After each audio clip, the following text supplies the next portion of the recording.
points in our lives when life and legend meet. And it's in this misty area where these two meet that scary stories come from. Now, we've all heard voices whisper to us from the darkness. We've all seen that shadow flickering in the corner of our eye. Most of the time we like to play it off as a trick of our mind, but what if that weren't the case? When Sharon moved to a new high school, one of the first things she realized was that the students were a little odd.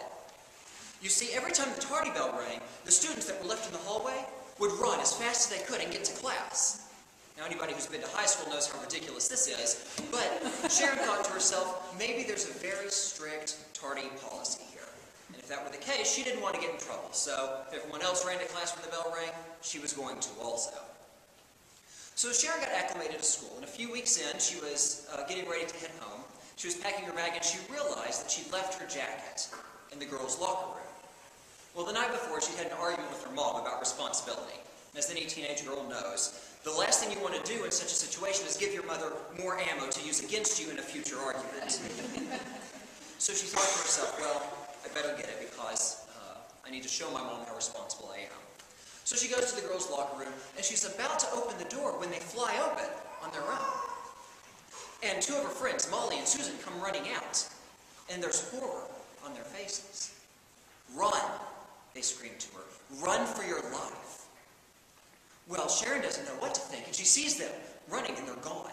She sees her jacket sitting there on the bench, but it was absolute terror that she'd seen in the eyes of her friends. And if they said to run, she was going to run. The next day at lunch, she finds them, and she sits down next to them, and she says, "What was that?" They look at each other, and they say, "You don't know?" Sharon tells them that she doesn't know what they're talking about. And Molly says, "There was an incident that happened here at the school 5 years ago. Somebody broke into the concession stand late one night. Whenever they broke in, they stole the money there from the safe. Now, whenever they were going to leave, they passed through the girls' locker room. In so doing, they came across another student named Jessica. Now, Jessica had been there for a late-night rehearsal, or late-night practice, and she hadn't left home yet. Well, the thief didn't want to be identified, so he grabbed Jessica, and he slit her throat, and he left her to bleed out and die there on the floor. He ran away, and he was never able to be identified. Now, the rumors in the school were that the person that killed her was a faculty member at the school, and that was why everybody ran as quickly as they could when the tardy bell rang. Because if that person still worked at the school, they didn't want to get caught alone in the hall sometime. Now, Molly told Sharon that there was another part to the story. All that could be found in the newspapers. That was verifiable. But the other part of the story the newspapers didn't cover. And that dealt with Jessica's ghost. Now, they told Sharon that what happens is whenever the murderer is close to the girls' locker room, the ghost of Jessica knocks on the lockers. Warning, students away.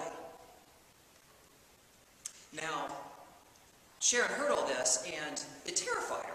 And she realized that whether or not the story was true didn't matter. She wasn't going to get caught alone in the girls' locker room at any point. So months go on. The semester draws closer to an end, and they're going to have a big dance for all the students. And this is one of the biggest dances of the year at the school. Sharon's getting more and more involved in the school, and one of those involvements deals with working on the planning committee for this dance. So she's in the gym late one night. She realized that everyone else is already gone. She'd been decorating. She'd lost herself in the enjoyment of decorating. And she's about to head out whenever she realizes that yet again she'd forgotten her jacket. Now, whenever she left her jacket there in the girls' locker room months before, she had gotten in trouble, and her mom told her, if you forget your jacket again, you're grounded. No ands, ifs, or buts about it. Well, with the dance coming up, Sharon knew that she could not afford that. This was the dance of the year. She could not miss it.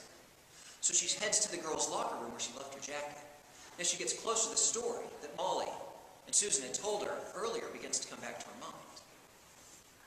Her heart starts pounding a little bit, but she says, no, that can't be. It's just a story. She gets closer and she opens the doors and she sees her jacket sitting there on the bench, just like it had weeks earlier. She goes in there and she picks up her jacket and she hears softly. There's no source. She doesn't know where the sound can be coming from. Her heart starts pounding a little more and she decides it's time to get out of there. She turns toward the door when she hears. It's louder and faster. She moves quick, and when she does, she trips over the sleeve of her jacket and falls out on the floor. At that same moment, in the corner of her eye, she sees a tall, looming shadow. And she knows it's the murderer. And she knows that he's there to kill her. She picks herself up and she goes to run. And behind her the whole time she can hear the footsteps of the murderer drawing ever closer. She runs down the hallway, through the school, and out the front door. She goes outside and it's dark at this point. It's so late, there's no one around. And behind her the whole time, the footsteps draw ever closer. She tries looking behind her, but it's so dark outside, all she can see is a shadowy figure following her. She runs and she thinks to herself, if I can just get home, I'll be okay. She finally reaches her house and she runs up the driveway and she runs to the front door. She turns and locks it behind her. Then she notices that all the lights in the house are off. She goes into the kitchen. She flips on the light. She sees there on the fridge a note. Run for errands. Be back soon. Mom and Dad. She realizes then that she's all alone. And then a new sound catches her ears. She realizes then that the murderer's cutting through the screens on their front windows. In moving in, they hadn't put locks on the windows yet, and she realizes that if he can cut through the screen, he can get into the house. And if he gets into the house, he can get her. She's terrified. She runs upstairs and she dives under her parents' bed, and she holds her breath. She waits. She prays that it's all just some sort of horrible dream. And then she hears, coming up the steps, the sounds of the murderer's footsteps. She prays so hard that he won't find her. And then something odd happens. A second set of footsteps. She thinks to herself, maybe while the murderer was out cutting the screen, her parents got home. Maybe they scared him off, and they're coming up the steps now to check on her.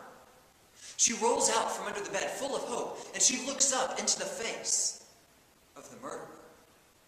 And standing over his shoulder is the ghost of Jessica, the second set of footsteps she heard. She screams. She screams louder and longer than she ever had in her life. In the back of her mind, she can hear the front door open, and part of her knows that her parents are there, but it doesn't matter. The murderer must have heard too, because at that point he turns and he runs down the stairs, past her parents at the same time that they're coming up. By then, the ghost of Jessica had vanished. Her parents hold her and she continues to scream and scream. Now, the murderer is still loose, because you see, just as he had silenced Jessica 5 years earlier, he silenced Sharon as well. Because you see, she was so traumatized by the experience that she never spoke again. So, the next time you see something flickering in the corner of your eye, and the next time you hear that voice whispering to you from the shadows, you better listen, because it might be the only chance you get